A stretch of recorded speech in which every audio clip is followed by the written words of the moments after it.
Bom dia a todos.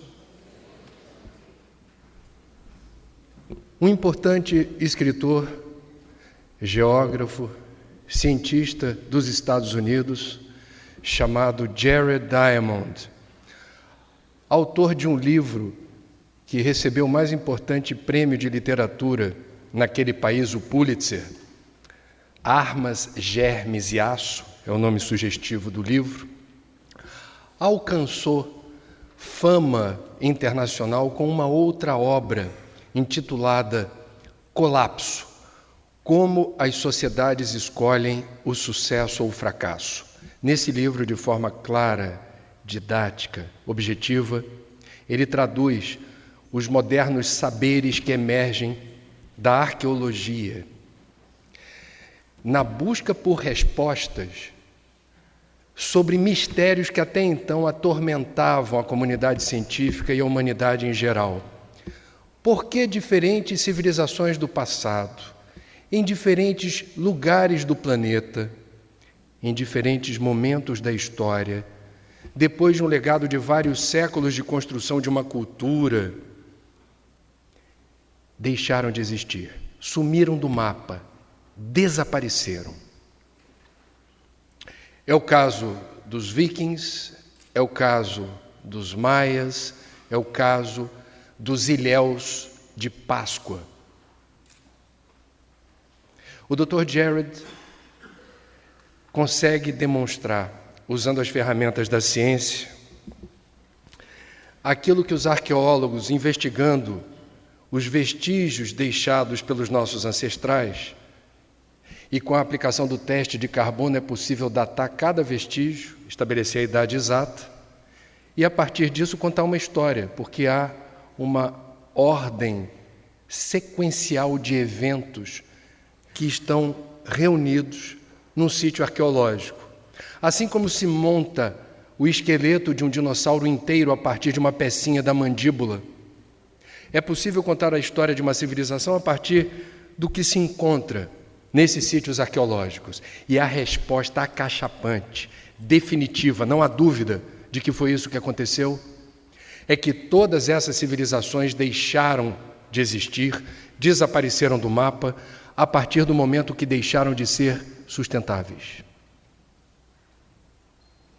Em boa parte dos casos, a razão primeira do colapso, que é o nome do livro, foi a escassez de recursos hídricos, de água doce e limpa.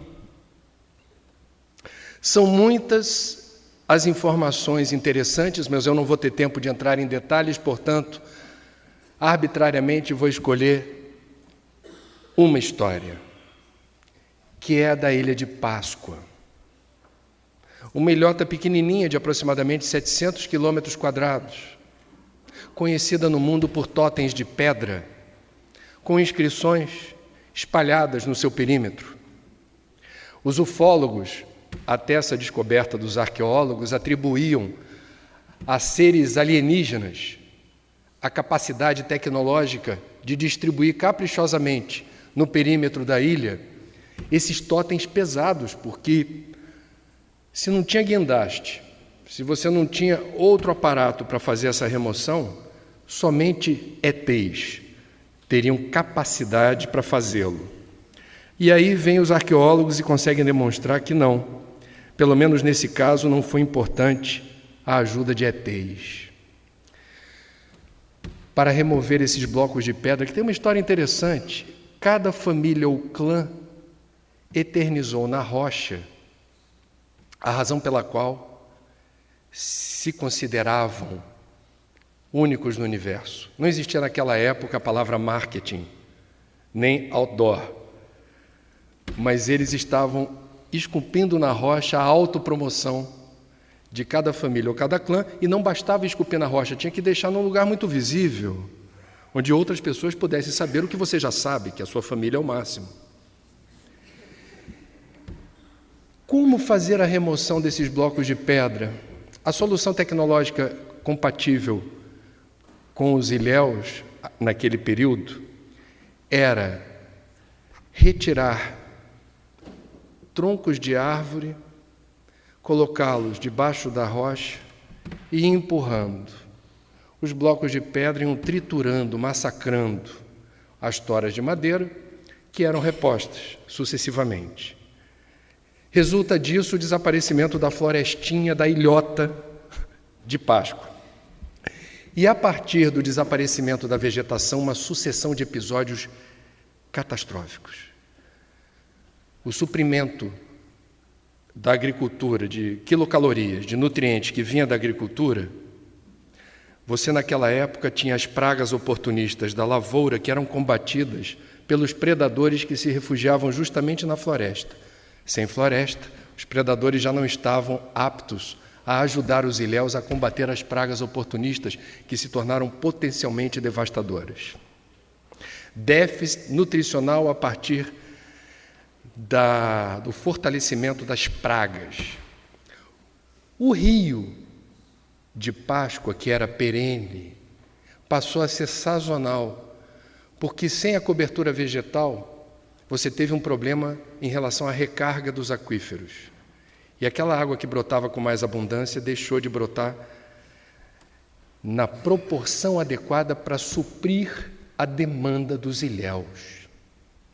Sem madeira, a matéria-prima fundamental para fazer a reconstituição de embarcações danificadas ou a construção de novos barcos, fundamentais para a obtenção da única fonte de proteína animal de Páscoa, que era o pescado, ficou comprometida. Houve problemas em relação a essa capacidade de retirar peixe, como havia antes. Resultado, fome. E aí eu lembro de um ditado que faz muito sentido no Brasil. Eu sou filho de paraibano, eu acho que é do Nordeste. Farinha pouca, meu pirão primeiro. Sobreveio um período de violência e de quebra nas regras de convivência social. A lei e a ordem deram lugar à disputa pelos poucos nutrientes disponíveis e cada família que se autoproclamava o máximo no tótem de pedra recorreu à violência para obter o que julgava necessário para os seus. Guerras, batalhas fratricidas, reconstituiu-se uma cultura muito abandonada do canibalismo. Numa palavra, colapso. Eu vou sair do livro do Dr. Jared e vou lembrar um incidente ocorrido há relativamente pouco tempo que nós cobrimos na TV, que foi a passagem de um dos mais devastadores furacões nos Estados Unidos. Furacão nos Estados Unidos é como carnaval no Brasil. Tem todo ano. Aliás, brasileiro ia adorar furacão, porque toda vez que o satélite detecta a aproximação de um furacão, nos Estados Unidos se decreta feriado. E aí fecham os parques da Disney, Cabo Canaveral, o comércio, o shopping, fecha tudo. E o pessoal que tem para onde ir, é recomendado que procure se refugiar fora do perímetro estimado de destruição do furacão, na casa de parentes ou amigos, ou tira férias, viaja. E se não tem para onde ir, que se refugie nos abrigos públicos. O Katrina alcança a parte mais pobre dos Estados Unidos, o berço do blues, ali no Vale do Mississippi, Nova Orleans. E a gente vai perceber que o abrigo mais importante era um estádio coberto chamado Superdome, que virou um case antropológico e sociológico que aconteceu no Superdome. Aproximadamente 50 mil pessoas para lá foram. A previsão era de passar não mais do que 2 ou 3 dias, que é o tempo estimado da passagem do furacão. Foi a época da segunda invasão do Iraque pelo George W. Bush. A segunda invasão do Iraque não contou com o apoio da ONU. O interesse foi petróleo. Como os Estados Unidos não tinham mais tantos aliados para invadir o Iraque, eles mobilizaram todas as tropas, os reservistas e a Guarda Nacional para fazer o backup nos quartéis, para compor as vagas deixadas pelos soldados que foram para a batalha nos quartéis. A Guarda Nacional é o equivalente à Defesa Civil. O que eu estou querendo dizer? Não tinha defesa civil em número suficiente em Nova Orleans. Passa o Katrina por Nova Orleans, que é uma área de baixada, e tem diques contendo as águas fétidas, sujas do Mississippi. O prefeito de Nova Orleans já havia telegrafado, pedido para a Casa Branca liberar dinheiro para reforçar os diques que estavam velhos e vulneráveis. A Casa Branca não liberou dinheiro. O Katrina passou. Depois de 2 dias, alguém no Superdome, e todos que para lá foram, chegaram como vocês aqui hoje, eu. Elegantes, cordatos, simpáticos. Bom dia. Quer sentar aqui? Eu posso sentar aqui. O meu colchonete está atrapalhando a senhora, eu gosto de ler à noite. Se a senhora se incomodar, eu vou para outro lugar. Eu estou indo lá pegar água, a senhora quer? Nosso verniz civilizatório mostrando o nosso lado mais bonito e luminoso. Mas a gente saiu há relativamente pouco tempo daquela era instintiva. Se lembra de ontem, quando a gente falou do calo, quando dói? Essas 50, 60 mil pessoas estavam preparadas para passar 2 ou 3 dias. Quando o furacão passou, alguém como eu aqui hoje, fazendo uso do microfone, veio a público dizer: bom dia, tenho uma boa e uma má notícia. A boa notícia é que o furacão passou. A má notícia é que continuaremos aqui, por tempo indeterminado. Porque o furacão destruiu os diques. Nova Orleans está debaixo d'água. Não há para onde ir. Fiquem tranquilos, tudo vai dar certo. A rádio que faz mais sucesso, que tem mais audiência no mundo, é a Rádio Corredor. E rapidamente foram disseminadas informações do tipo: acho que não vai ter comida para todo mundo.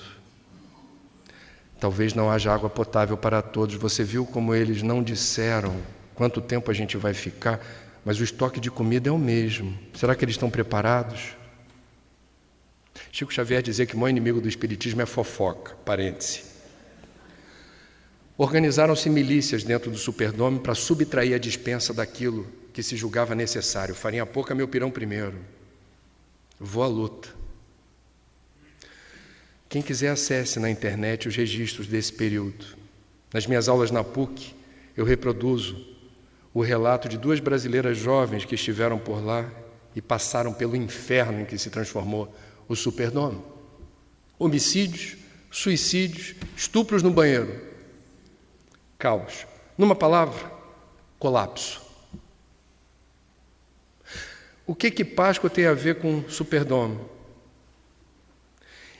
Não é um determinismo, o ser humano não é uma ciência exata. Não se pode dizer que aonde haja escassez, sobrevém a violência como resposta imediata. Falso. Mas existe um enorme risco de, em faltando o necessário, se as circunstâncias ambientais forem amplamente desfavoráveis, de emergir como resposta o nosso lado menos evoluído. Voltando para o livro do Dr. Jared, Colapso, o nome do livro. O que ocorre hoje, globalmente, do ponto de vista do risco de escassez, é algo absolutamente compatível com o que ocorreu nessas civilizações do passado. Por coincidência, 19 de agosto, não faz muito tempo, foi o dia do ano, no calendário de 2014, que, segundo a organização Global Footprint Network, nós esgotamos a capacidade de suporte do planeta prevista para o ano todo. Ou seja, hoje nós já estamos no cheque especial. Nós já estamos retirando e subtraindo do meio ambiente o que não estava previsto numa relação mais equilibrada e harmoniosa, hipoteticamente, para o ano todo. Ou seja, se o planeta fosse um supermercado, a gente já estaria pegando as compras no estoque, porque a prateleira está vazia. O Dr. Jared observa que nós estamos hoje globalmente correndo o mesmo risco dos vikings dos maias e dos ilhéus de Páscoa. A China é um capítulo à parte. A China é um capítulo à parte. Muito tenso. O formigueiro humano amarelo que começa a gostar de consumir, se divertindo, e de cada 5 seres humanos, 1 é chinês, e avassaladoramente expande seus domínios na direção de outros lugares do planeta, no afã de retirar os recursos necessários para que aquela sociedade consiga ter o que eles consideram um padrão de vida confortável. Finalizando a minha abordagem do livro do Dr. Diamond, nós temos 2 condições de vantagem em relação aos nossos ancestrais. Pelo menos 2. A primeira, a arqueologia, que nos ensina os erros que nossos ancestrais ou nós mesmos em outras existências cometemos, e nós não precisamos repetir o erro deles. Errar é humano. Errar mais de uma vez é outra coisa. Segunda condição de vantagem são as tecnologias que permitem que a gente se comunique instantaneamente, rapidamente, sem interferência de quem quer que seja. Nós podemos fazer uso dessas ferramentas compartilhando as informações que são de extrema importância para virar o jogo, na construção de uma outra cultura, menos perdulária no uso dos recursos, menos avassaladora no sentido de não fazer a conta. Se o planeta vai suportar, a gente precisa fazer essa conta de trás para frente. O que fazemos hoje é compatível com a capacidade de suporte da nossa casa planetária? Sim ou não? Se a resposta for não, convém não seguir esse procedimento. Parece fácil, mas sabemos que não é. Qual é a singularidade dessa crise ambiental que é apontada como a maior da história da humanidade? Vocês e eu estamos encarnados no planeta Terra, e essa encarnação é interessante porque é a primeira em que a nossa espécie se depara com esse dilema. Jamais experimentamos na história da humanidade um momento parecido com esse. Seria muito mais fácil se essa crise fosse causada por um elemento estranho a nós, uma chuva de meteoros, uma invasão de alienígenas, o Godzilla que emerge das profundezas do solo e destrói tudo. Ocorre que essa crise é causada por nossos hábitos, comportamentos, estilos de vida e padrões de consumo. Essa crise tem o nosso DNA e a nossa digital. Então, quando a gente quer procurar os responsáveis por essa escassez de recursos naturais não renováveis, fundamentais à vida, olhemos-nos no espelho. E avaliemos com muita sinceridade a parte que nos cabe nessa crise. Não haverá dificuldade em encontrar, aqui ou ali, em maior ou menor grau, a nossa contribuição. Eu não vou falar muito de crise porque eu estou ligado na psicosfera. Quando a gente começa a falar muito de crise, a vibração cai, mas é meu dever hoje resumir, antes de falar de espiritismo, resumir os capítulos principais dessa crise. Primeiro problema, causado ou agravado por nós, a crise climática. Sempre houve mudança do clima na história do planeta. Ocorre que as mudanças ocorrem em eras geológicas.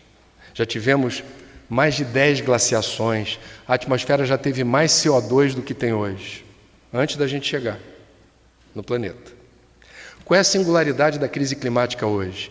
Da Revolução Industrial para cá, 150 anos, 200 anos para cá, descobrimos as vantagens de queimar combustíveis fósseis, carvão, petróleo e gás, para mover o mundo.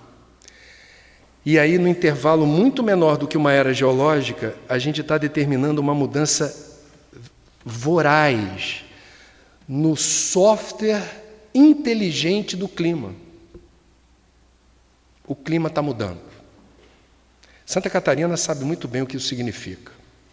Aqui foi registrado, nesse estado, o primeiro furacão da história abaixo da linha do Equador, no hemisfério sul. Furacão é coisa do hemisfério norte. Mas o Catarina deu o ar da graça por aqui. Aliás, não sei porquê, a maioria dos furacões devastadores tem nome de mulher. Eu não tenho nenhuma resposta para isso. Blumenau tem um histórico tenso das cheias do rio Itajaí, que ocorrem desde sempre, mas a virulência das chuvas e os impactos causados sobre as populações guardam uma relação direta em relação à forma como a gente não protege mata ciliar, permite assoreamento, ocupa área de risco e por aí vai. Vocês conhecem os problemas, como no Rio de Janeiro eu também cubro, como jornalista, os mesmos problemas. Se Tom Jobim, maestro soberano, estivesse ainda encarnado e aceitasse fazer um recital hoje aqui, ele que certa vez disse: toda a minha obra foi inspirada na Mata Atlântica. Ao tocar Águas de Março nesse palco do Carlos Gomes, a pedido, ele, estudioso que era das questões ambientais, provavelmente diria: olha, eu compus essa música há 35 anos atrás. Quando eu compus quando eu escrevi essa letra, naquela época, de fato, as águas de março fechavam o verão. Era líquido e certo que fosse assim. Hoje não é mais. Hoje as estações do ano não estão tão bem demarcadas, onde antes era. Então me perdoem, eu vou tocar algo que vocês não vão entender como, nossa, mas as águas... Não é mais tão certo chover tanto nos meses de verão como já foi. Fato. Eu vou sair do clima e vou para o lixo. A nossa espécie tem a competência de emporcalhar como nenhuma outra o universo, porque não é só a Terra. Pesquisa em lixo espacial. A encrenca que é a quantidade de detrito na atmosfera e no eixo gravitacional da Terra, mudando a sua rota, perigosamente declinando. Se alguém tem problema de insônia, não leia, não estude lixo espacial.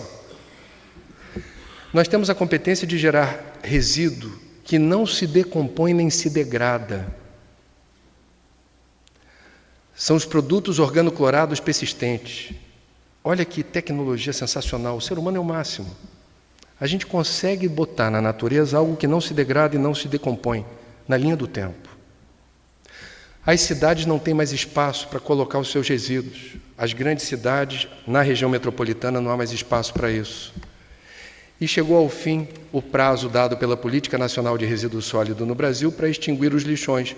A maior parte dos municípios brasileiros ultrapassou o prazo com lixões. Em resumo, temos algo a fazer quando o assunto é resíduo, que ainda não fizemos. E isso se volta contra nós, inclusive nos períodos de cheia de rio. Porque se você investigar por que o rio, a calha do rio não suporta, como suportava antes, tanta água da chuva, você vai encontrar de tudo jogado por lá. Aí não tem jeito para isso. Biodiversidade, diversidade biológica.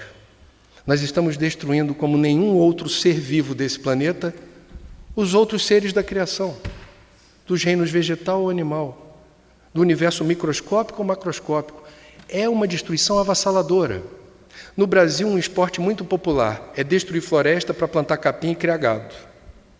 Você pergunta, como eu já perguntei no Mato Grosso ou no Pará, me descreva o que você está vendo. Eu estou olhando ainda uma área verde, ainda disponível. Ele fala, isso aí é mata que não serve para nada.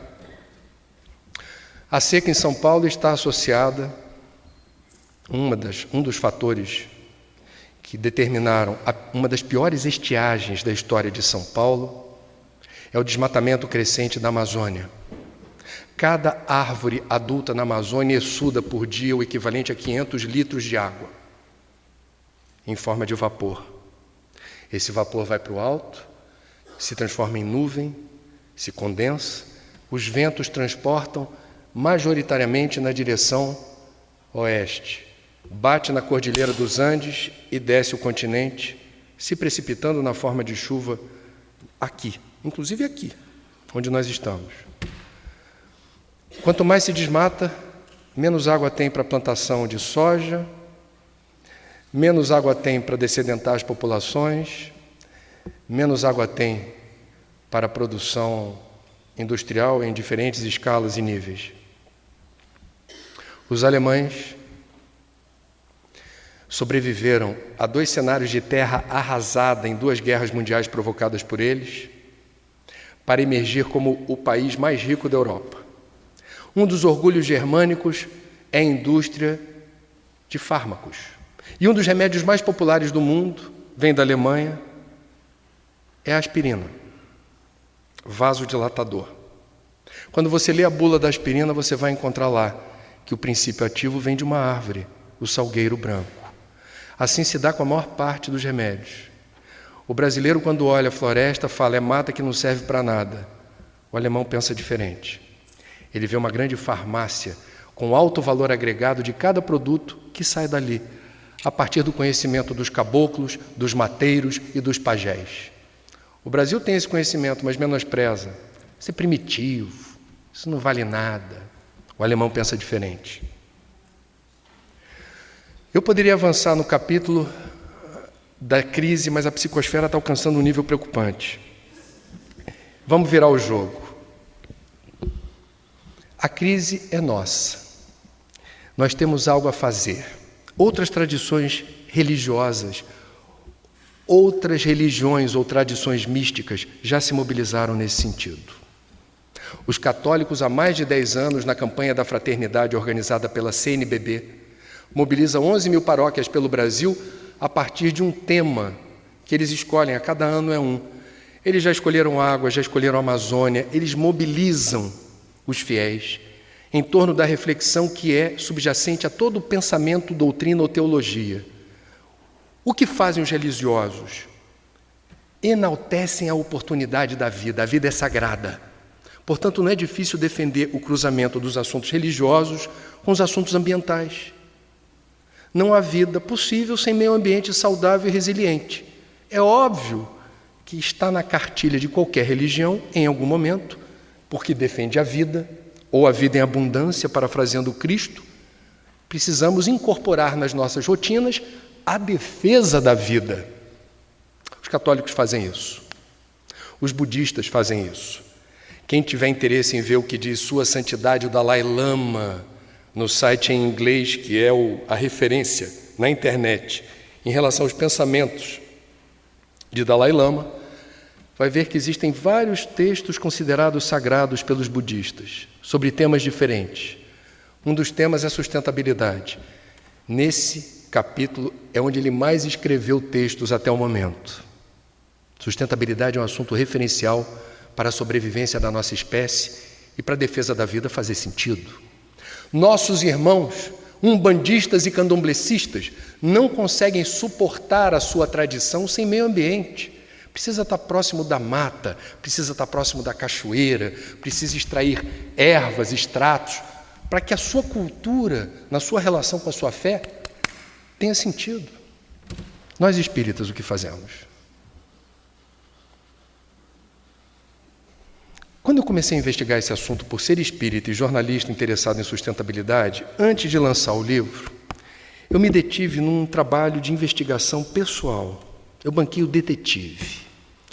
Eu comecei a perguntar para todo dirigente de centro: já teve palestra alguma vez sobre meio ambiente?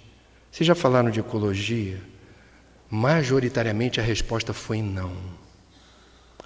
Engraçado, está fora do nosso radar. Um assunto capital, para mim parecia capital. Por que os espíritas, isso em 2009, quando eu lancei o livro, isso está mudando. Quando a gente vem falar desse assunto, nos termos que eu tentei resumir para vocês, em boa parte dos casos, os espíritas que assistem a uma palestra com esse escopo parecem blindados a qualquer preocupação ou pessimismo. Parece que não é algo que atormenta. Parece que é algo que não nos diz respeito. Eu fiquei tão entretido com essa investigação e fui encontrar algumas respostas nas frases de efeito que a gente usa no dia a dia enquanto espíritas para afirmar a nossa fé. Todo mundo gosta de uma frase preferida. A gente gosta de repetir por aí uma frasezinha que faça sentido para a gente.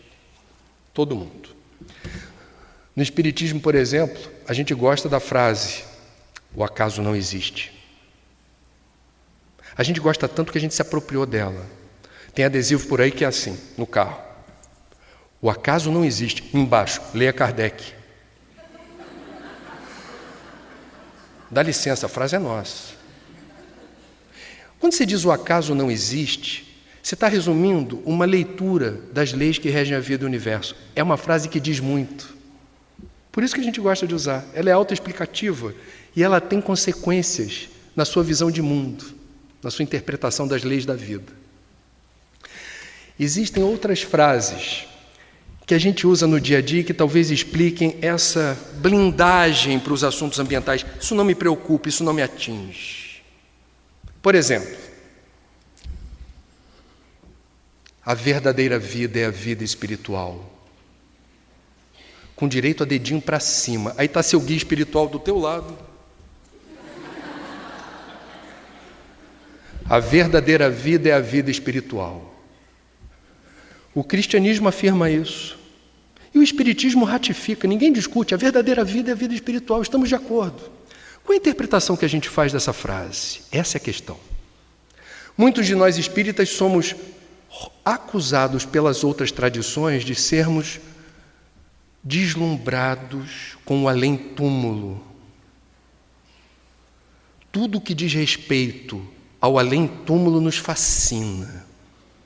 É aquele camarada que vai ver o filme Nosso Lar 5 vezes, levando sempre alguém diferente, e espera o momento em que você tem os efeitos especiais mostrando o que é nosso lar, aí cutuca do olho assim: ó, aí que eu quero morar, do lado do chafariz. Nós somos assim, uns mais, outros menos. A gente tem tanta informação sobre o lado de lá, o que talvez explique a interpretação que se faça dessa frase equivocada. Quando se diz a verdadeira vida é a vida espiritual, no meu entender, não significa que a verdadeira vida só começa quando o meu corpo perece. Eu não sou vidente, mas eu estou vendo uma plateia repleta de espíritos, encarnados, mas espíritos.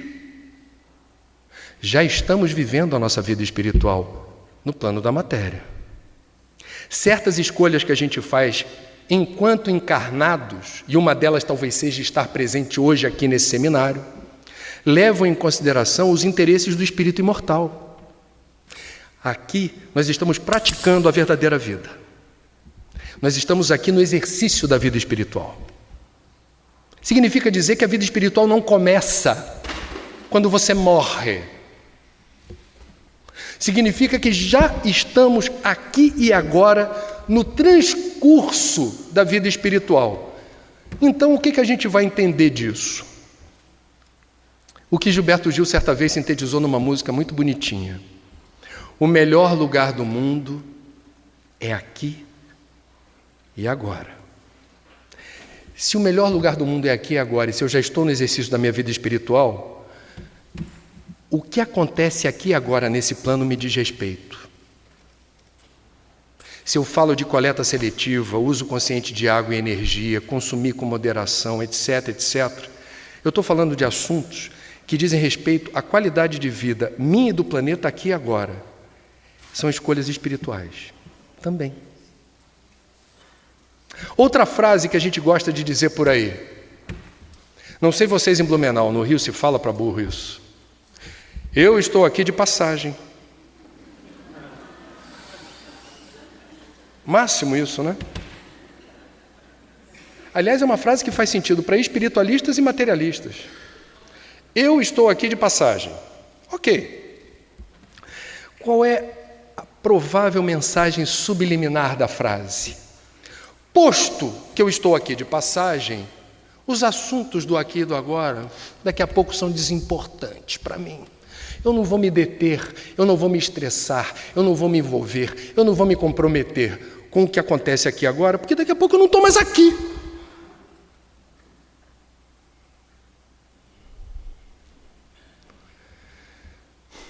Tem uma outra frase que a gente gosta, aliás, uma palavra, não é uma frase, missão. Olha, é difícil encontrar um espírita que não fale com alguma recorrência a palavra missão. Aliás, empregada em diferentes situações. Eu tenho uma missão. Eu não sei qual é a minha missão. Eu estou à procura da minha missão. E por aí vai. Permitam-me sugerir que a gente empregue essa palavra no plural. Missões. Quem é pai ou mãe tem uma missão muito importante.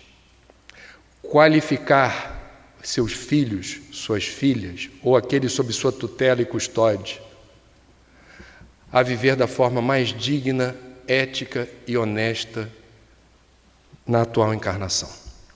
Não é pouca coisa. Quem é filho ou filha tem outra missão: cuidar, respeitar e dar atenção a seus pais ou responsáveis. Além dessas missões, ser um bom profissional, ser um bom voluntário, ser um bom espírita, ser um bom eleitor, ser um bom vizinho, ser um bom cidadão. Não faltam tarefas, todas elas importantes, para que a gente faça dessa encarnação uma oportunidade valorizada no emprego do fluido vital. Nós, e aí vem o argumento que para mim é muito revelador, de como nós ainda, enquanto espíritas, podemos permanecer um tanto indiferentes ao discurso da urgência de uma nova atitude em relação à crise ambiental. Espírita tem dificuldade de estudar a doutrina. Não raro, quando você pergunta para um espírita, está lendo alguma coisa? Aí ele vai dizer, tô. Está lendo o quê? Minutos de Sabedoria. Todo dia abro uma página, medito, reflito e me ajuda muito. Eu sou fã do trabalho do Pastorino, que, bendito, extrapola Minutos de Sabedoria. Existem várias obras embargadas pela família, resultado de um trabalho muito importante sobre os evangelhos. Técnicas da Mediunidade é uma obra referencial para quem é médium e quem estuda esse assunto, mas são obras que estão circulando no mercado negro, porque não há autorização para republicá-las. Então as pessoas associam o Pastorino a Minuto de Sabedoria, e os espíritos, porque tem muita coisa para fazer, são muitas missões, não temos tempo de estudar. E aí a gente comete a imprudência de, por vezes, olha o que eu vou dizer, e isso está por trás de uma insensibilidade para os assuntos ambientais. Tudo o que eu vim dizer aqui sobre a crise, eventualmente é considerado desimportante por alguns espíritas, porque ele ouviu dizer numa palestra, ou leu numa mensagem psicografada por Chico Edivaldo e ficou nisso, que o planeta passa por um momento de transição, de mundo de provas e expiações, para mundo de regeneração. Isso é o máximo. Significa dizer que se há um determinismo evolutivo que alcança a tudo e a todos, e chegou o momento da Terra ascender na escala dos mundos, porque no calendário cósmico universal é a nossa vez.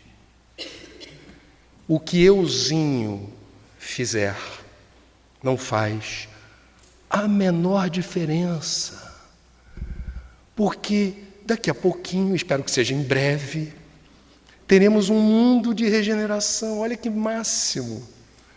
Então não importa rigorosamente nada que eu faça, porque chegaremos lá.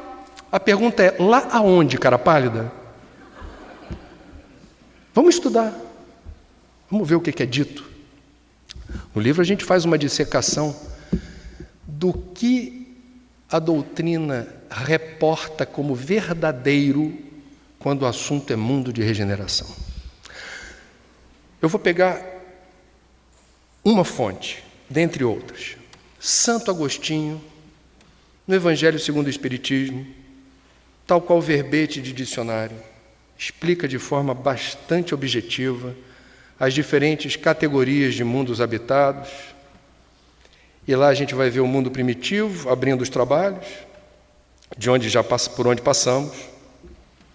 Mundo de provas e expiações, aqui estamos nós. Mundo de regeneração, com sorte lá estaremos. Mundo feliz ou perfeito, e há outras formas de você fazer essa subdivisão. Grosso modo seria isso. O que diz Santo Agostinho sobre mundo de regeneração? Não é ainda um mundo perfeito, não é ainda um mundo livre de sofrimento ou de dor. Mas o gênero de sofrimento e de dor é bem diferente desse que a gente experimenta aqui e agora. Por quê? Porque a humanidade que haverá de habitar um mundo de regeneração será mais evoluída ética e moralmente, parafraseando o Cristo, quando fala da parábola do festim das bodas, as vestes nupciais compatíveis, ou seja, um perispírito que vibra na frequência compatível com esse novo planeta Terra. Aqueles de nós que tivermos a condição de carimbar o passaporte para o mundo de regeneração, não estaremos livres totalmente de problemas. E eles, Santo Agostinho e outros, entram nos pormenores de o que é um mundo de regeneração do ponto de vista ético e moral. Não há uma palavra, não há uma sílaba sequer que reporte a qualidade ambiental do mundo de regeneração. Nenhuma mensagem, nenhuma informação sobre a qualidade ambiental do mundo de regeneração. Ops! Isso quer dizer alguma coisa. Significa, talvez, que se nós escolhermos hoje fazer o que estamos fazendo na linha do business as usual, vou continuar consumindo, emporcalhando, usando de forma perdulária água, energia, etc., é bastante provável. E veja, para lançar livro na FEB, a gente passa pelo crivo editorial de um corpo de editores aos quais se atribuem o discernimento de perceber o que é compatível com o que a doutrina espírita fala e o que não é. Esse capítulo eu fiquei tenso. Falei assim, talvez eles digam, não é bem assim. Não. O livro saiu exatamente como eu escrevi. Existe o risco do mundo de regeneração ser um mundo destroçado ambientalmente. Um mundo onde não haja estoque suficiente de água doce limpa, terra fértil, o clima esteja completamente desorganizado, uma profusão de resíduos de todos os tamanhos e todas as procedências. Queremos isso? Desejamos isso? Mas estamos plasmando isso. Chico Xavier, no programa Pinga Fogo, na TV Tupi, exibido em julho de 1971, nos diz o seguinte: nós nos encontramos no limiar de uma era extraordinária se nos mostrarmos capacitados coletivamente a recebê-la com a dignidade devida.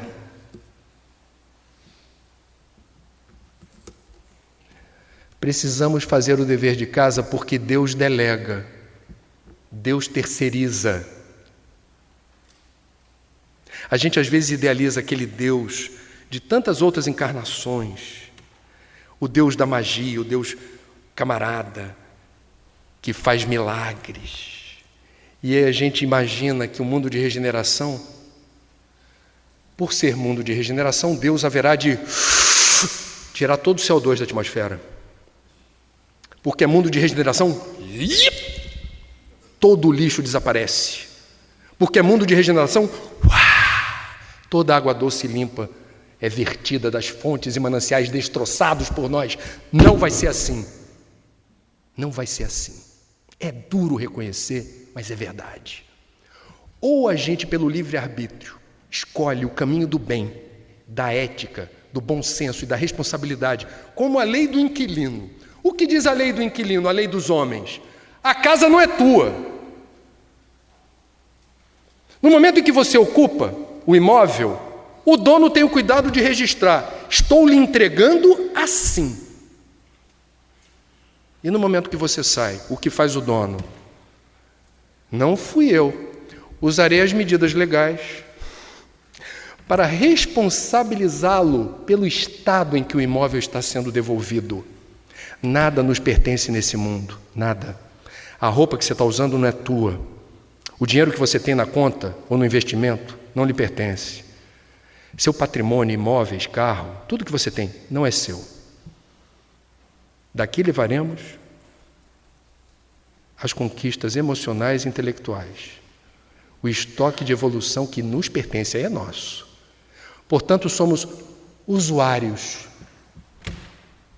de algo que não nos pertence. A pergunta-chave que nos devia constranger: o que estou fazendo eu na encarnação em que a crise ambiental emerge? É a nossa responsabilidade kármica. Estamos vivendo um momento na Terra em que esse assunto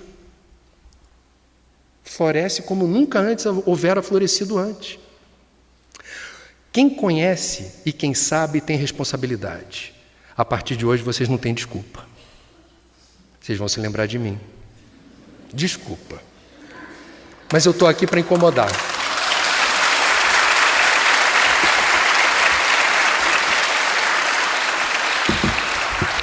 Todos os dias de manhã eu acordo com uma companheira sempre ao meu lado, além da minha mulher. É a dona Angústia. Mas não é a angústia que me põe para baixo. É a angústia que me faz realizar movimentos que eu não posso desconsiderar, que eu não posso postergar, em favor de um mundo melhor e mais justo. Reforma íntima é um tema caro aos espíritas. Não é possível falar de reforma íntima sem colocar na agenda o cuidado com o imóvel que não te pertence, mas que te propicia a vida. Até porque, na melhor das hipóteses, retornaremos. Portanto, o espírita mais egoísta do mundo, que só pensa em si, por isso mesmo, deverá ter outro comportamento ambiental. Porque ele almeja o retorno. E creiam, na melhor hipótese, retornaremos.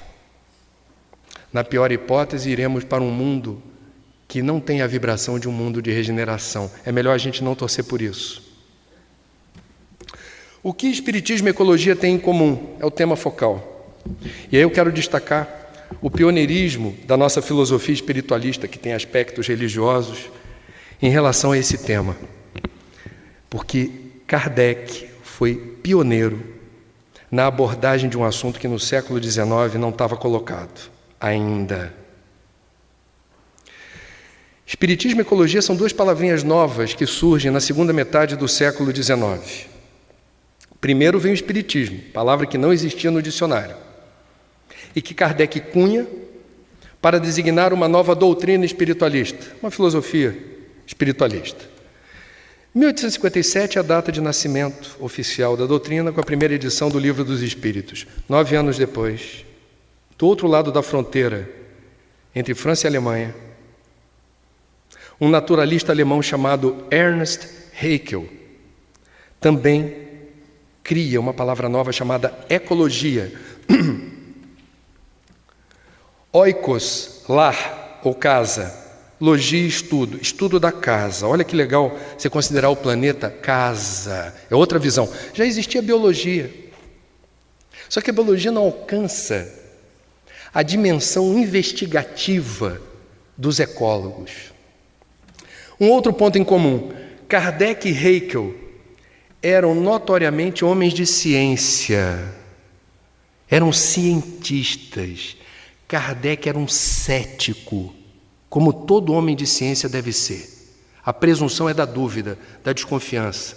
Através do estudo dos fenômenos, você vai tentar estabelecer relações de causa e efeito que ajudem a entender como aquilo se resolve. Kardec já tinha conhecimento do fenômeno das mesas girantes, que saía na imprensa. Você estuda a biografia de Kardec, você vai ver uma coleção de reportagens com foto das pessoas fazendo as mesas flutuarem, etc., nas festas. Kardec sabia e não se interessou. Num primeiro momento aquilo não era importante. Alguns amigos, aos quais Kardec reputava seriedade, respeito, credibilidade, falaram: o senhor tem que conhecer isso, o senhor que estuda magnetismo, o senhor tem que ver de perto o que está acontecendo, porque não é fraude, é muito impressionante. Nasce a doutrina espírita com a isca determinada pela espiritualidade superior para que o codificador se aproximasse. Se ele não se aproximasse, tinha plano B. Tinha Leon Denis e outros que poderiam se sentir igualmente instigados a investigar e codificar a doutrina. Todos eles eram céticos. Kardec não criou uma nova religião. Kardec não era um místico, um líder espiritualista. Kardec era um homem de ciência. A doutrina espírita nasce no chão gelado da ciência investigativa e cética. É daí que nasce o jequitibá espiritual do espiritismo.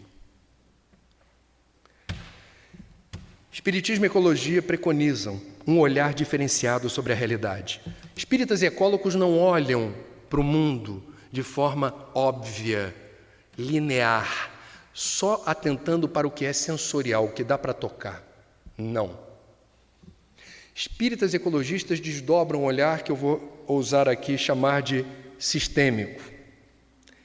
É uma visão que hoje os físicos quânticos denominam, ou Bertalanffy, como um conjunto de fenômenos interligados e interdependentes que interagem o tempo todo. O universo é uma pulsação incessante do microcosmo com o macrocosmo e tudo se comunicando, tudo se relacionando. Eu não sou especialista em célula. Se eu viesse dar uma aula sobre célula, hipoteticamente, eu levaria 10 minutos para explicar a célula da membrana para dentro. Núcleo, órgãos, membrana.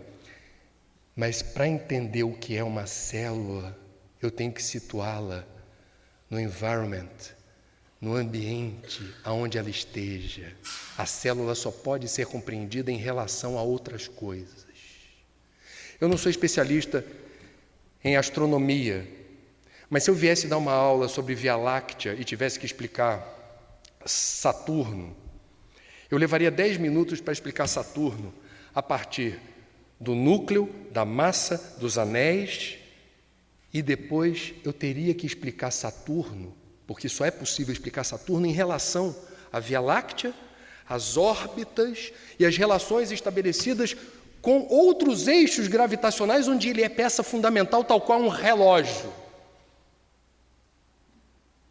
Eu não sou sociólogo,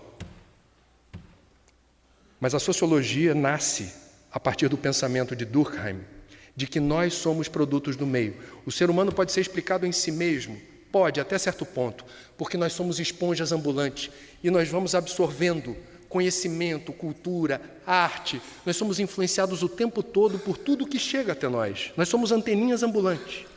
Portanto, o ser humano não é apenas explicável da epiderme ou da psicosfera para dentro. Ele é parte de algo maior. Ele só pode ser explicado em relação a outras coisas. Esse é o pensamento sistêmico, repleto de significado e sentido para o criador do espiritismo, o codificador, e para o criador da ecologia. Porque a natureza é sistêmica. Um outro aspecto importante de espiritismo e ecologia é o senso de urgência. Os ecologistas, vocês sabem, estão sempre ali, são os ecochatos. Eu sou um. Fica lá dizendo assim: não há tempo a perder, O dia da sobrecarga da Terra foi 19 de agosto. A gente tem que corrigir o rumo, tem que fazer diferente. Quanto tempo o planeta poderá suportar? Essa é uma pergunta que a ciência tenta descobrir. E os espíritas o que fazem? É aquela palestra que eu falei. Vivemos um momento de transição. Em breve estaremos num mundo de regeneração. Para muitos de nós é uma encarnação-chave. Talvez não tenhamos outra chance de ajustarmos a nossa vibração, tornando-a compatível com o mundo de regeneração. E por aí vai. Senso de urgência, não há tempo a perder. Um assunto que eu adoro e que diz respeito a espiritismo e ecologia é aquele que versa sobre psicosfera. Nós, espíritas, e os ecologistas, falamos o tempo todo de poluição, mas a gente não se dá conta de que falamos o tempo todo de poluição. Os ecologistas falam basicamente da poluição que é possível estudar e mensurar. Poluição das águas, poluição do ar, poluição do solo, poluição do espaço. E os espíritas falam de poluição quando? Para o espírita, pensamento e sentimento não são abstratos. Pensamento e sentimento têm força e direção. Olha a responsabilidade da gente. A gente se acoberta na invisibilidade dos pensamentos. Vocês não sabem o que eu estou pensando agora. Mas aqui no palco está assim de espírito, sabendo direitinho o que eu estou pensando. Pensamento e sentimento têm força e direção. E daí? E daí que a qualidade do pensamento, a frequência com que a gente pensa ou sente certas coisas, determinam ambientes mais ou menos saudáveis para nós e para quem está por perto. É o estudo da psicosfera. Uma das definições boas de psicosfera é a seguinte: um campo resultante de emanações de natureza eletromagnética a envolver todo o ser humano, encarnado ou desencarnado. Reflete não só a nossa realidade evolutiva, mas também o nosso padrão psíquico, nossa situação emocional e o estado físico do momento. Vocês, como eu, tomaram café antes de vir para cá. Se o café estava amargo e você está sentindo azia, a tua psicosfera está lá acusando, ó. Está no pacote. Psicosfera é o teu cartão de visita espiritual. Você desencarnou, está louco para bater um papo com o seu guia. Aí você vai começar a falar dizendo, hoje é o dia da minha vida. Aí ele fala assim, já sei, filho. Frustrante, né? O guia fala assim, eu posso até te ouvir, mas está aí com você. Está estampada na sua psicosfera. Portanto, quando a gente fala de poluição e psicosfera, a gente está falando o seguinte: há uma enorme responsabilidade na forma como nós plasmamos e projetamos formas, pensamento ou miasmas, aquilo que está sendo estudado de forma mais ou menos intensa ou frequente a partir do que estamos dispersando ao nosso derredor. Joana de Ângeles diz: a poluição mental interfere na ecologia psicosférica da vida inteligente, intoxicando de dentro para fora e desarticulando de fora para dentro, estando a Terra vitimada pelo entrechoque de vibrações, ondas e mentes em desalinho, como decorrência do desamor, das ambições desenfreadas, dos ódios sistemáticos, a poluição mental campeia livre, favorecendo o desbordar daquela de natureza moral, fator primacial para o aparecimento das outras que são visíveis e assustadoras. Por que no movimento espírita existe a campanha pelo Evangelho no culto do lar? Joana chama Jesus do grande ecólogo. O que é o Evangelho do culto do lar? é o saneamento básico espiritual do ambiente onde nós estamos vivendo. O nosso cantinho na terra, onde você é você. Na sua casa você não finge o que você não é. Na sua casa você é o que você é. É você no auge da sua intimidade. Você faz o que você gosta de fazer. Alguém já disse que ética é aquilo que você faz quando ninguém está vendo. Na sua casa você é você. Isso pode ser algo complicado. Se a gente não segue o preceito do Cristo, vigiai e orai, ele disse isso há 2014 anos atrás aproximadamente. Vigiai e orai. Ele sabia para quem ele estava falando. O culto do Evangelho no lar é um momento de trégua, na correria do dia a dia. É um momento em que a gente não vai atender o telefone, celular ou fixo, o interfone, a televisão está desligada, o som está desligado. É um momento da semana que você sabe que o risco de ser importunado é mínimo. E que a gente vai fazer a leitura de uma página com uma mensagem edificante, preparo do ambiente. As palavras têm poder. O som das palavras, quando proferidas com sentimento, elas alcançam outras dimensões. A gente faz a prece de abertura, não é receita de bolo. É a prece sentida, é uma evocação. E a gente vai abrir ao acaso o Evangelho e aquela página deve ser objeto, seria bom, de um comentário, em que a gente pudesse trocar ideias sobre o que foi lido e ver se há pertinência na nossa realidade naquele momento. Ah, mas não está combinando com o que eu estou vivendo, eu estou preocupado. Outras hipóteses. Você vai passar por isso em breve, a espiritualidade está te preparando para encarar. Ou você foi abençoado com a visita de pessoas necessitadas, trazidas pelos guias e mentores, que precisam ouvir de um encarnado o que está sendo dito ao acaso, que não é para você nem para sua família, é para ser lido por quem mais necessita naquele momento daquelas palavras. Considere isso um prêmio, porque o seu lar foi considerado um ambiente de serviço, um ambiente de auxílio. Termina a prece, o que aconteceu? Todas aquelas formas de pensamento, todos aqueles miasmas que a gente por vezes traz da rua, traz do ambiente de trabalho, traz da fofoca, traz da maledicência e perturba a nossa psicosfera e se cristaliza ao nosso derredor, é removido. É profilática a medida do culto do Evangelho no lar. Existe um livro de Ernesto Bozano que retrata a psicosfera de um pastor de uma determinada tradição cristã, uma pessoa do bem, uma pessoa ética, que no sábado, véspera da preleção que faria em sua igreja no domingo, busca inspiração na Bíblia para isso.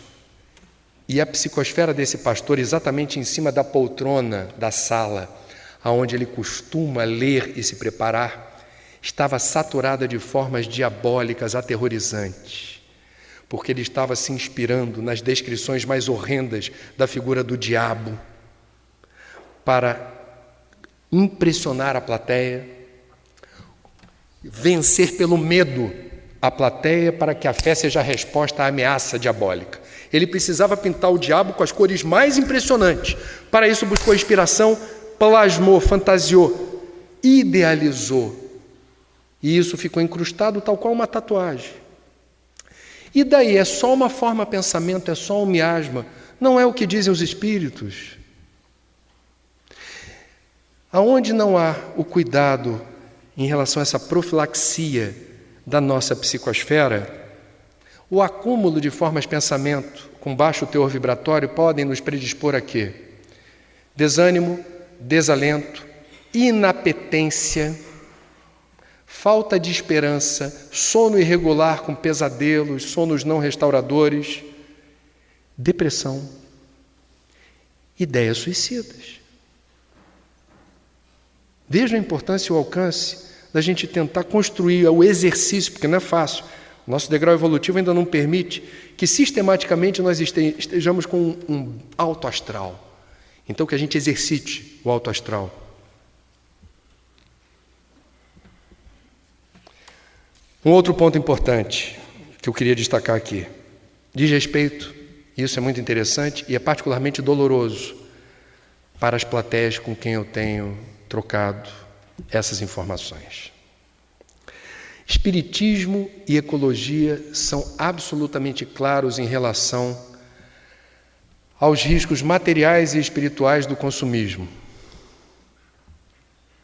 Os ecologistas já desenvolveram metodologias muito interessantes para você medir, a partir do seu nível de consumo, a acumulação de bens e posses que você possui, a tradução disso em água, matéria-prima e energia. Tudo tem água, tudo tem energia, tudo tem matéria-prima. Quanto mais eu consumo, mais eu estou levando para casa pedacinho da natureza. O consumo favorece a vida, ninguém tem que ter pudor ou constrangimento de consumir. Consumo faz parte da vida. O que é consumismo? O sufixo ismo alude a excesso e desperdício.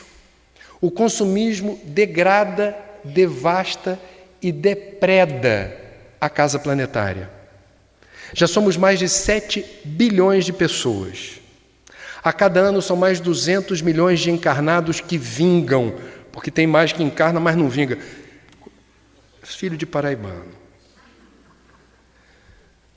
No Livro dos Espíritos, quando Kardec indaga a espiritualidade sobre a superpopulação, o risco de superpopulação, a resposta é um tanto enigmática. A espiritualidade diz algo como: Deus a tudo provê. Como se o problema não fosse o número, mas a qualidade do número. É o que diz essa organização Global Ecological Footprint e uma outra chamada World Watch Institute, que fez a seguinte conta: nós hoje, se tivéssemos uma humanidade composta apenas por pessoas que replicassem os hábitos da classe média americana, que é aquela que troca de carro todo ano, troca de closet todo ano, adora comprar, entra na fila 10 dias antes de abrir a loja da Apple para levar o iPhone 6, etc. Se tivéssemos uma humanidade com esse apetite de consumo, o planeta só suportaria uma população de 1 bilhão e 200 milhões de pessoas. Qual é a armadilha que os ecologistas estão tentando mostrar que está acontecendo hoje? Qual é a boa notícia? O número de excluídos e de miseráveis no mundo tem decrescido rapidamente. Países como China, Índia e Brasil estão conseguindo promover inclusão social. O Brasil, nos últimos 15 anos, retirou da faixa de pobreza aproximadamente 40 milhões de brasileiros. A notícia é ótima. É a tal da classe C emergente. Viva a classe C emergente!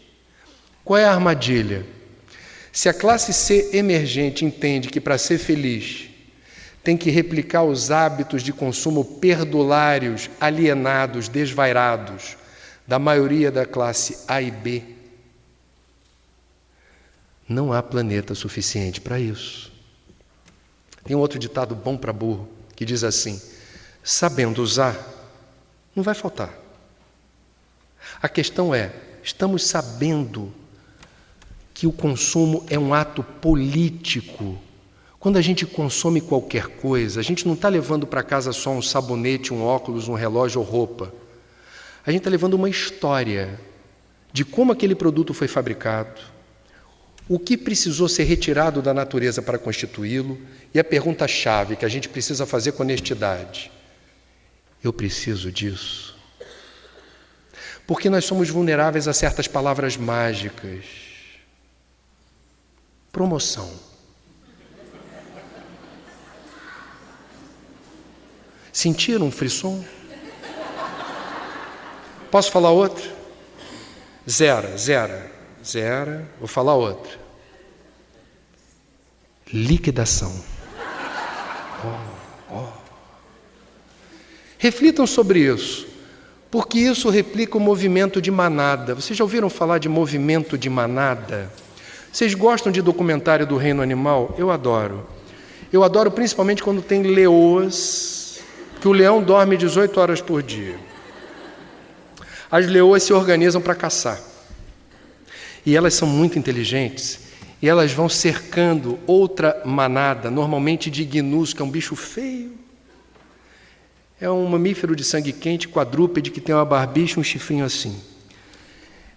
Muitos gnus na África, nas estepes, e são a base da cadeia alimentar dos carnívoros. Todo mundo que come carne gosta de comer gnu, porque eles são muitos. As leoas começam a cercar os gnus. Elas normalmente escolhem o mais novinho ou o mais velhinho, que correm com menos velocidade. Só que sempre tem uma leoa estagiária, aprendendo com as mais velhas a fazer esse ofício. Então ela fica lá atrás acompanhando. Certa vez eu vi um documentário em que a leoa estagiária cometeu um erro. A relva estava seca e ela colocou a patinha da leoa estagiária, isso aqui, na relva seca e fez creque. O gnu que estava mais próximo nem olhou para ver o que era, saiu correndo. Todos os outros, eles conseguiram fazer uma tomada aérea disso, tal qual um dominó gigante. Começaram a correr para o mesmo lado, instinto de sobrevivência. Eles já têm essa capacidade de, na dúvida, arremeta. Pernas para que te quero. Um dia, nós jornalistas teremos um transcoder, como Star Trek, para fazer a tradução simultânea, conversando com qualquer ser do reino da vida. Eu ainda vou entrevistar um gnu na hora que ele está correndo. Eu quero fazer isso. Eu vou ter minha tecnologia para acompanhar o gnu. E quando ele chegar pertinho, eu vou pegar o meu gravador e vou perguntar assim: com licença, você está correndo por quê? Eu já sei a resposta. Ele vai dizer: não sei. Sabe onde eu vi essa resposta? Não sei. Há uns anos atrás, ainda apresentando o telejornal, a nossa correspondente em Nova York, Sandra Coutinho, foi acompanhar de madrugada, numa fila gélida, porque já era inverno, em Nova York, de uma loja que vende tablet, uma nova versão de tablet. Na madrugada gélida de Nova York, adolescentes, predominantemente na fila, aguardavam a abertura da loja. E a repórter encontrou um grupo de brasileiros. E para um dos brasileiros perguntou: mas por que você está aqui agora, de madrugada, em pé nessa fila? Não sei. Palavra de honra.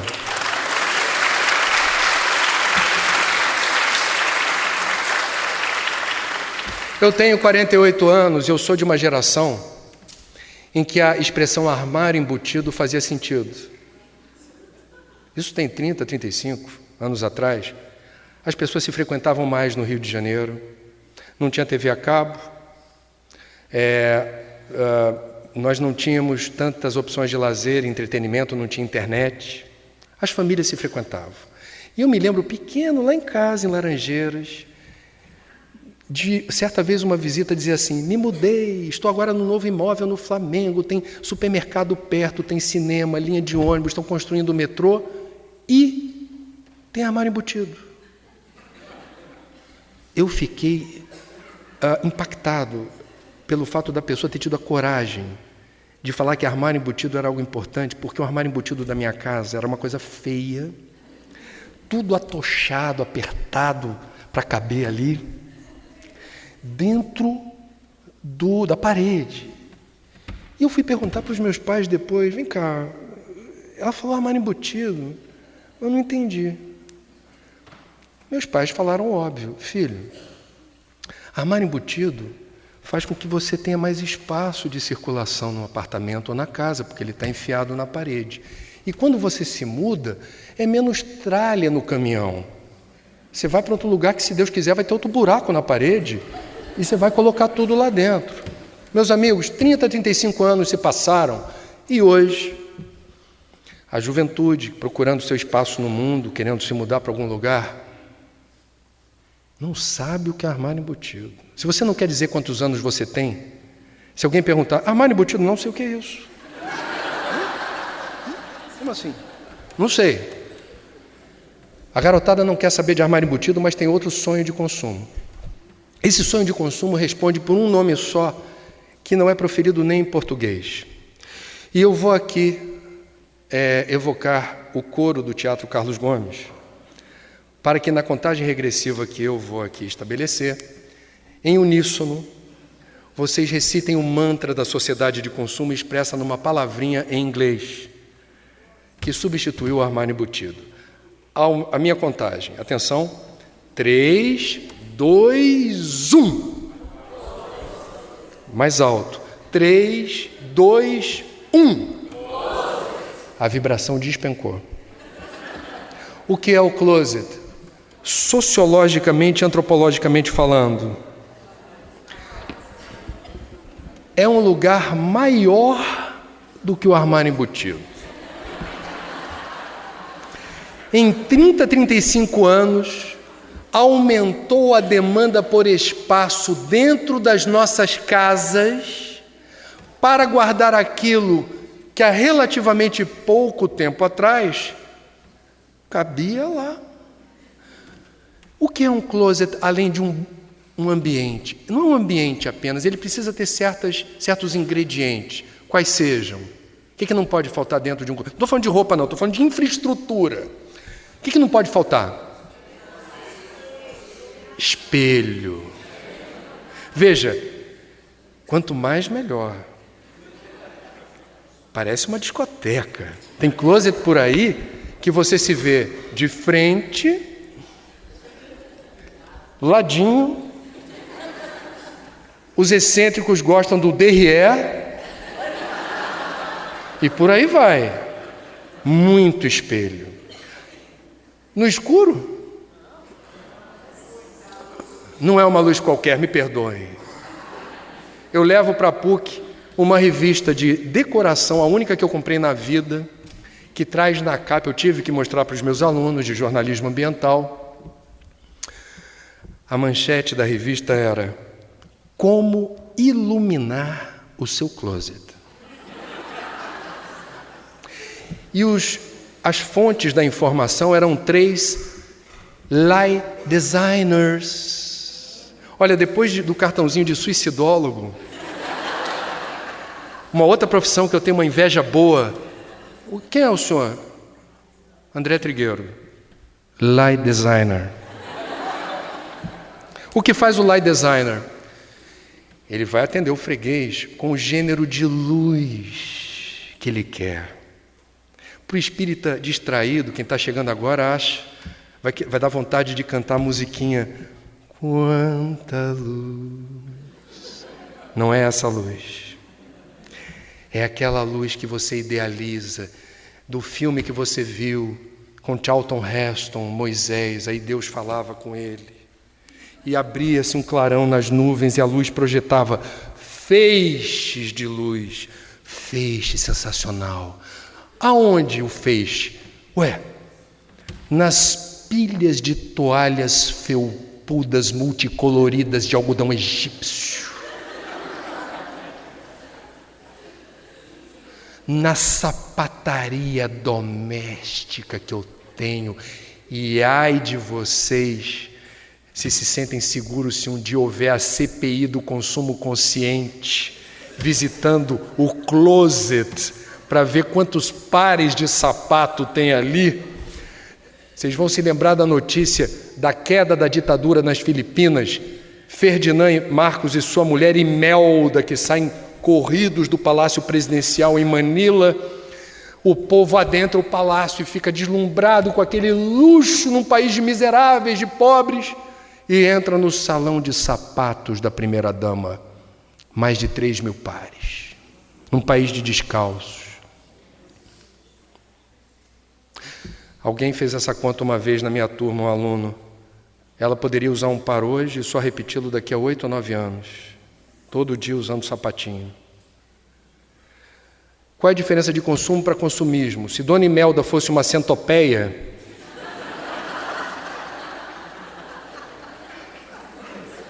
eu não estaria aqui me comprometendo karmicamente com sua personalidade.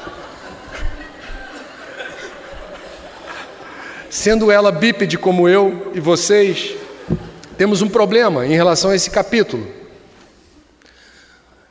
A pergunta-chave é: se todos entendermos que para ser feliz é preciso se locupletar, colecionar, acumular bens e posses, como se o consumo não tivesse repercussão no mundo natural, estaremos numa encrenca inominável.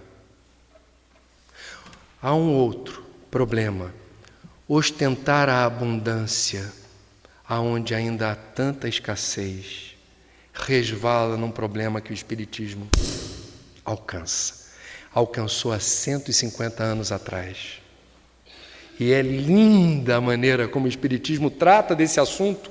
Antes de existir a expressão ecologia, antes de existir a expressão meio ambiente, que é do alemão UNWELT, não vou pronunciar porque você está aqui e conhece alemão, Umwelt, ou qualquer coisa parecida, é da década de 1920. Desenvolvimento sustentável só foi assumido como uma expressão importante em 1992, na Rio 92, aqui. Antes de tudo isso, vem Kardec. Capítulo das leis morais. Lei de conservação. Deixa um minuto de sabedoria para lá. Abre o livro dos Espíritos, no capítulo das leis morais, lei de conservação.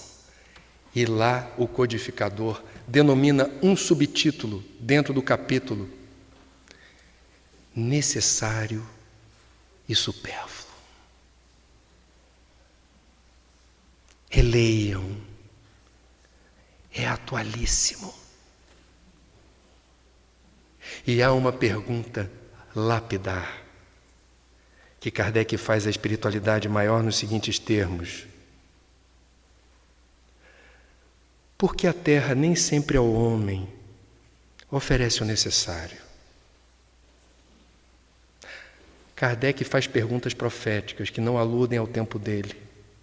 Naquela época, a humanidade tinha pouco mais de 1 bilhão de pessoas, não se poderia dizer que havia uma crise ambiental. Mas a pergunta é interessante.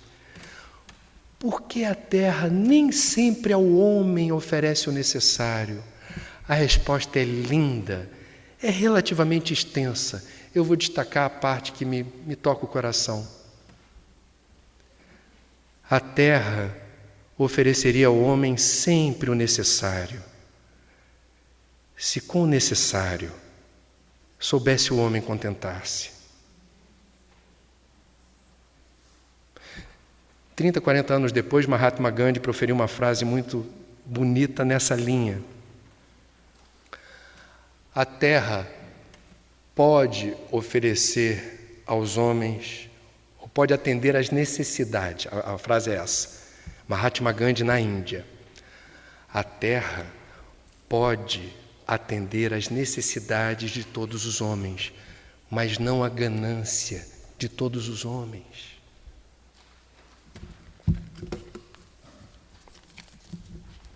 Permitam-me compartilhar para encerrar, 2 mensagens. Uma foi publicada num livro, eu tenho que ler porque ela é chamado A Conta da Vida, do espírito Neio Lúcio, e que revela o drama de uma mãe que vê o filho de 20 e poucos anos, que fica em casa sem a disposição e o ânimo de realizar qualquer tarefa útil ou nobre, remunerado ou não. O filho está ali encostado, no auge da sua vida e da sua vitalidade. E a mãe roga uma prece, comovida, pedindo ajuda. Senhor, ajuda meu filho a seguir em frente Eu o criei com tanto sacrifício. Graças a Deus ele tem saúde. É um menino bonito, forte. Mas eu não sei o que fazer para que ele encontre um rumo e realize alguma atividade que justifique a vida que ele tem.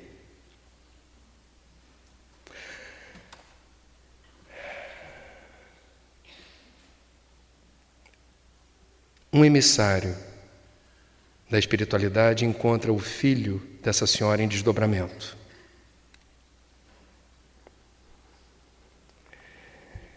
E diz para o rapaz o seguinte: meu amigo, venho trazer-te a conta dos seres sacrificados até agora em teu proveito. O moço arregalava os olhos de assombro enquanto o mensageiro prosseguia. Até hoje, para sustentar-te a existência, morreram aproximadamente 2.000 aves, 10 bovinos, 50 suínos, 20 carneiros e 3.000 peixes diversos.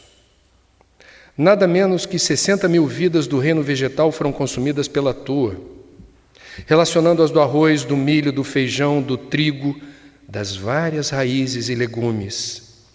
Em média calculada, bebeste 3.000 litros de leite, gastaste 7.000 ovos e comeste 10.000 frutas. Tens explorado fartamente as famílias de seres do ar e das águas, de galinheiros e estábulos, pocilgas e redis. O preço dos teus dias nas hortas e pomares vale por uma devastação.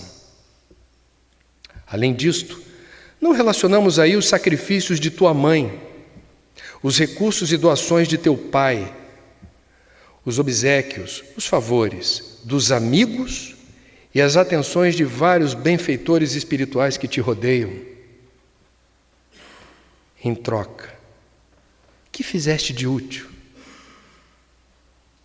Não restituíste ainda à natureza a mínima parcela de teu imenso débito. Acreditas, porventura, que o centro do mundo repousa sobre suas necessidades individuais e que viverás sem conta nos domínios da criação? Produze algo de bom, marcando a tua passagem pela terra. Lembra-te de que a própria erva se encontra em serviço divino. Não permitas que a ociosidade te paralise o coração e desfigure o espírito. O moço espantado passou a ver o desfile dos animais que havia devorado e, sob forte espanto, acordou. Amanhecera. O sol de ouro como que cantava em toda parte um hino glorioso ao trabalho pacífico. Levindo é o nome do rapaz. Levantou da cama, correu até a genitora e exclamou: mãezinha, arranje-me serviço, arranje-me serviço. O juízo final não é um tribunal como o da terra. O juízo final é o tribunal da nossa consciência. E em algum momento da avaliação que faremos da nossa última encarnação na Terra, nós vamos ter acesso, vamos puxar um extrato virtual de todos os recursos materiais ou energéticos que foram disponibilizados para a taxa de sucesso da nossa encarnação ser a mais elevada possível. O que fizemos disso? A outra mensagem não é mediúnica, nem é de um espírita. É de um ecologista norte-americano, David Brower, e que me parece muito didática para ser trabalhada com crianças em escolas públicas ou particulares ou ainda universidades. O que fez ele? Um trabalho genial. Ele dividiu hipoteticamente, metaforicamente, quase 5 bilhões de anos da história do planeta nos 7 dias da semana, para ilustrar um pensamento. Tomemos os dias da semana para representar o que de fato se passou em 5 bilhões de anos. Nosso planeta nasceu numa segunda-feira, a 0 hora. A Terra vai se formando lenta e progressivamente, segunda, terça e quarta-feira até o meio-dia. A vida começa quarta-feira ao meio-dia e desenvolve-se em toda a tua beleza orgânica durante os 4 dias seguintes. Somente no último dia, às 4 da tarde de domingo, é que os dinossauros aparecem. 5 horas mais tarde, às 9 da noite, quando as sequoias brotam da terra, aquelas árvores imensas nos Estados Unidos, os dinossauros desaparecem.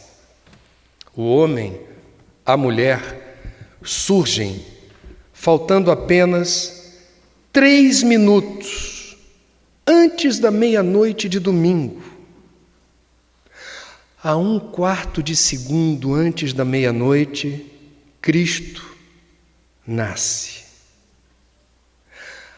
A 1/40 de segundo antes da meia-noite, inicia-se a Revolução Industrial.